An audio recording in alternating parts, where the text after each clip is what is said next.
everybody. I hope you're having a great Tuesday. Today, we are going to talk about children. Why did I choose this topic? It's because I strongly believe, and I don't just believe that children are great transformation teachers.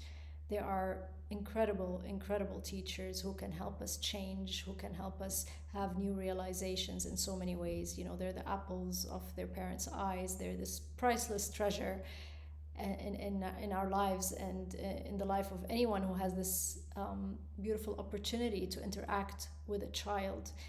Although, of course, they're a great responsibility, they take a lot of energy to nurture, to teach. They are the future of the world, after all.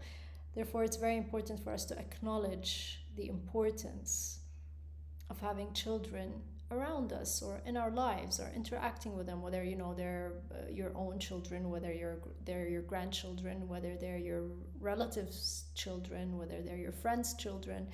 So even if you're a teacher at school, let's say if you teach kindergarten or elementary grades, so interacting with children is really sacred because they have a lot to show us when we just sit there and think about it, or when we just sit there and contemplate the way they behave, the way they think, the way they interact, the way they communicate, the way they approach life.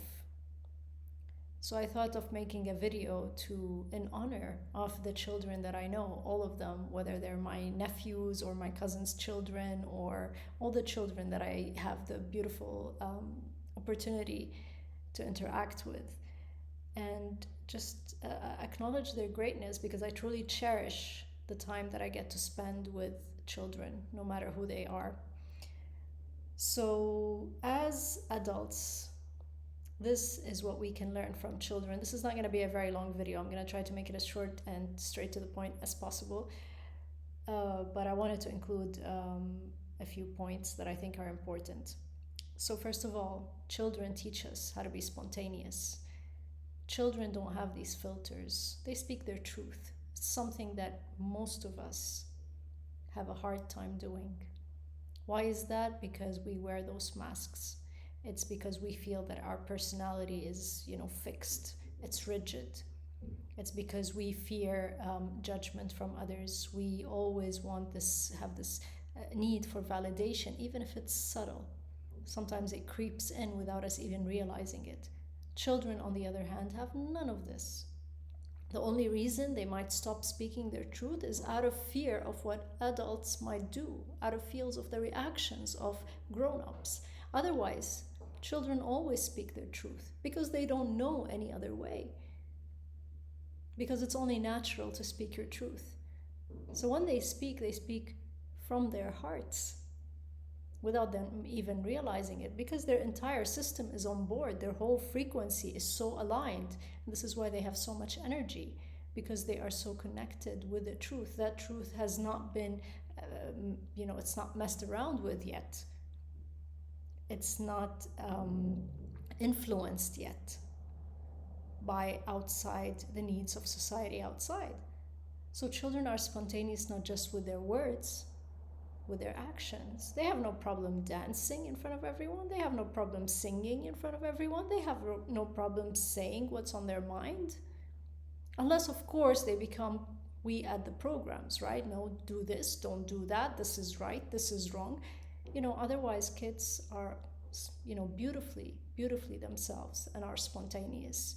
And so this is a reminder to us to start being spontaneous more often, to speak our truth, because that is when our vibration is at its highest, when you're totally connected, when your heart and your throat and your body are all aligned, doing one thing from the bottom of your heart, no matter what that thing is, whether it's saying something, whether it's communicating with someone, whether it's acting out something, whether it's taking action. So being spontaneous, just like children are, is something that we need to learn and we need to remember, without having the need for validation, for judgment, without fearing judgment, without having a need to be acknowledged by others, or looking at, what might they think of us if we say this. So being totally ourselves and being spontaneous doing things at the spur of the moment sometimes is an expression of our ultimate truth, and this is something we can learn from children. Children are also very creative. They do not put barriers, they do not place boundaries, and creativity is probably one of the most important tools that we have. Yet many of us take it for granted. And when I talk about creativity, I talk about imagination. They have a very creative imagination, which means they don't sit there and think of why things might not possibly happen or why things shouldn't happen. On the contrary, there are no boundaries. There is, oh, this is what I imagine it to be like, and therefore I can only see that end result. There is no process that they sit there and think about. There is no process that they sit there and analyze. They don't say, but this is not possible because I might not find this or that. They only imagine something, and for them it's already there. And this is exactly how the universe functions. When you ask for something from the universe, it doesn't sit and contemplate and ask you to contemplate the process. If you ask for something from the universe with an absolute knowing that it's already there, then the universe will just act upon that. Because from the imagination or from the dream or from the ambition or from the desire to the final outcome, it's a straight line, there is no resistance. How do we introduce resistance? Through doubt, through fear, through anxiety, through analysis. Children have none of that. And this is why their imagination is amazing. And they dare to imagine. We as adults have learned, because of our past and our life experiences and what happens with us in life, that it's only normal to doubt, and that things don't end up happening the way we want them to happen, and that so much stands in the way of things happening, and that's why they don't materialize and don't manifest. And this is why many things don't happen. It's us, it's our doubt, it's our fear, it's our judgment, it's our resistance. So we can learn so much from the creative imagination of children. I'm going to tell you a short story about what I personally experienced when I used to go to retreats in upstate New York. And the mothers used to come to these beautiful retreats and bring their children. So there was a program for children as well. And we used to do vision boards. And the children also got to do vision boards where they place, they cut out pictures from magazines, or, they get them printed of things that they want, and they stick them on the cardboard, right? On a piece of cardboard, and this is your vision board, things that you want in life. And of course the kids will place toys and pets, or, whatever it is they wanted to place. And the moms used to be so worried because they've had experience in previous years where everything their children have placed on that vision board had actually materialized. It was manifested, because the kids don't have doubts. So when they place things on that vision board, they have no doubt whatsoever that they're going to get exactly what they've placed. And the moms used to be so worried about what their children are going to place. One of the moms she's like, oh my God, I hope my daughter doesn't put the picture of another baby, because last year that's what she did. And, I didn't want to get pregnant, but there I got pregnant, and, she had another baby. So funny enough, another mom was talking about a horse. They never thought they'd have a pony. But their son or their daughter, I don't remember if it was a son or a daughter, had placed a picture of a pony on the cardboard. And somehow they ended up with a pony in the house, although the parents were both against it. So kids have such great, not just imaginative powers, but manifestation powers, materialization powers, for the very reasons that I just mentioned. No doubt, no resistance, no fear. It's a straight line from that desire or imagination to the materialization. Nothing stands in the way, and that's exactly how the universe works. It will bring you what you want if you show up with that high vibration of absolute knowing and absolute faith, right? So this is something that we can truly, truly learn from children. Another thing that we really can learn from children is their sense of curiosity.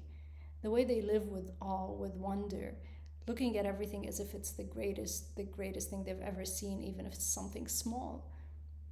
So I know they get bored easily when it comes to toys, etc., because of the great exposure that they now have. However, in their natural true essence, in the way they in their nature, kids really have an infinite sense of wanting to know and wanting to explore, and curiosity, and everything is magic to them. However, we tend to take things for granted. So it's amazing when you see a child pick up the smallest plastic toy that might mean nothing to you and do 100 different things with it. They might break it, they might, make it into something else, they might play with it in ways that you wouldn't have thought possible. So this endless curiosity makes us think about ourselves and our lives. Are we living in awe? Are we living in curiosity? Or are we just bored, or everything is just, has this whatever, yeah, cool, okay, sense to it? So when we live in awe, when we live in wonder, this is something that raises our vibration.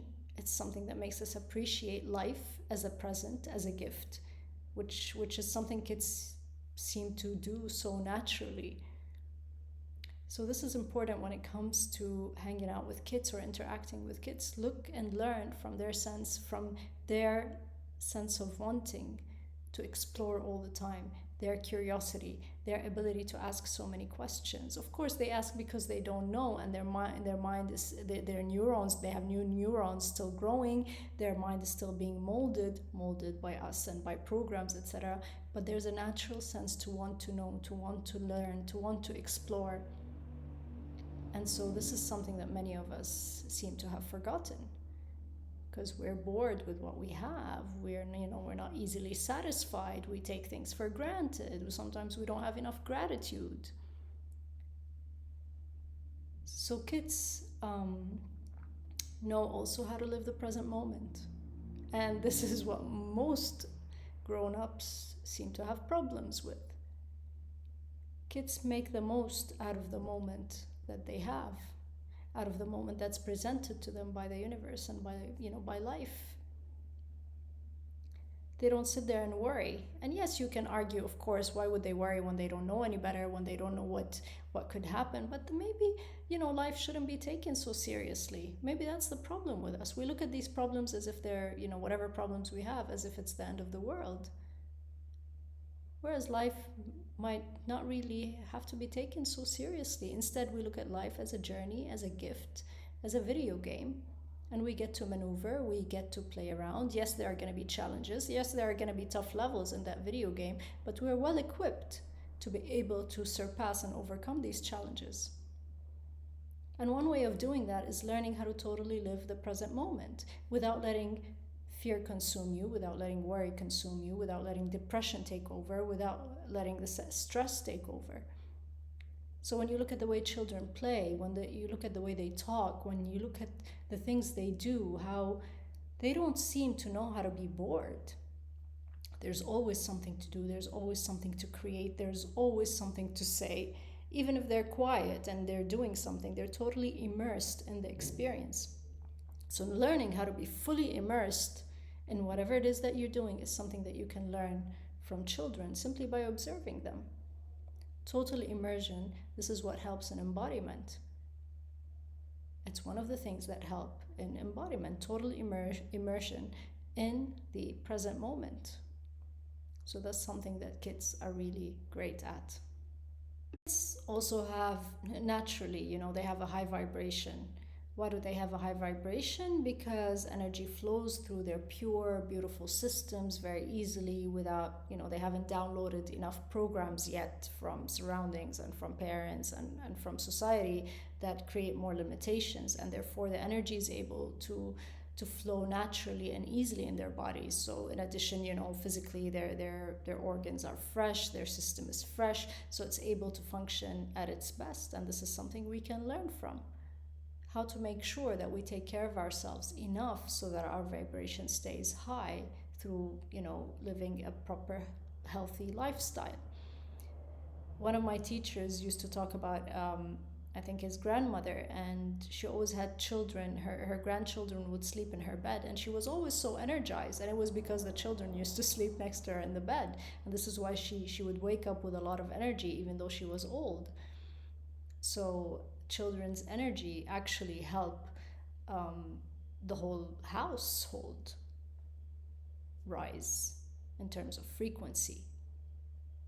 So it's not about, hey, don't use children's frequency to charge your own, but learn how to, it's about learning how to maintain a high frequency simply by observing how children do that. So it's through them being totally imaginative, living in the present moment, being totally immersed, and having no resistance. And this is what also makes children great quantum architects. They're able to tap into their potential much easier than grown-ups. So children's pineal glands, for example, are not calcified yet, and this is why you hear about children being able to, that they're able to be much more easily trained when it comes to things like psychic powers and remote viewing, etc. I don't know if you've seen that documentary where children can read books blindfolded, and it's very easy for them to get that skill. It's very easy to teach children how to be telepathic. Again, because they don't have any resistance, and because their systems haven't been molded yet and influenced enough by the outside, right? So another thing that we can learn from children is self-love. Children demand love. They know they deserve it. They know they're worthy of it. They will ask for it if they don't get it. And of course, I'm not talking about traumatized children. I'm talking about natural, normal, relatively normal upbringing. Children will always demand love because they know they're worthy of it. And this is a big lesson from us. Know your self-worth. Know how to love yourself enough, and know that you're worthy of love, and know that you're going to get the love that you deserve. So this is something else that we can learn from children. Children are also, therefore, really, really great healers. Why? Because they have no doubt. They don't even have, I wouldn't even call it confidence. It's just they know it's natural. So when children are taught how to heal, they can do it very easily and very quickly, because the energy flow, again, is not interrupted. And they don't analyze and they don't question. They just go for it because they're able to imagine and visualize the final outcome without any analysis along the process. And that's what healing takes. It's this absolute natural knowing that the energy will flow, that person will be healed. So children have these beautiful, beautiful abilities and advantages that if you're, blessed and fortunate and lucky enough to have children in your life, whether they're related to you or not, so, there's so much for you to learn. So this was a relatively shorter video, but I thought it's very important for us to look at the children in our lives and honor them and say thank you to them for all that they teach us. Because without them, life would be so boring and it would be missing so much joy. And therefore, appreciate a child, appreciate all that they have to offer to us grown-ups. And that's why they remind us of how to properly connect with the inner child within. Because along your healing journey, healing the inner child and acknowledging the presence of that inner child and fulfilling whatever that inner child was missing before is a really crucial aspect of integrating the full healing, integrating the healing process, and embodying it to the max. So this is what I had for you today. I hope you enjoyed it, and don't forget to book your free frequency upgrade call with me. You can also book private coaching, alignment coaching sessions. People seem to enjoy those. So just I will leave the link in the comments below, and you can just click on the link and book the time that suits you most, and I'll be seeing you next week. Take care.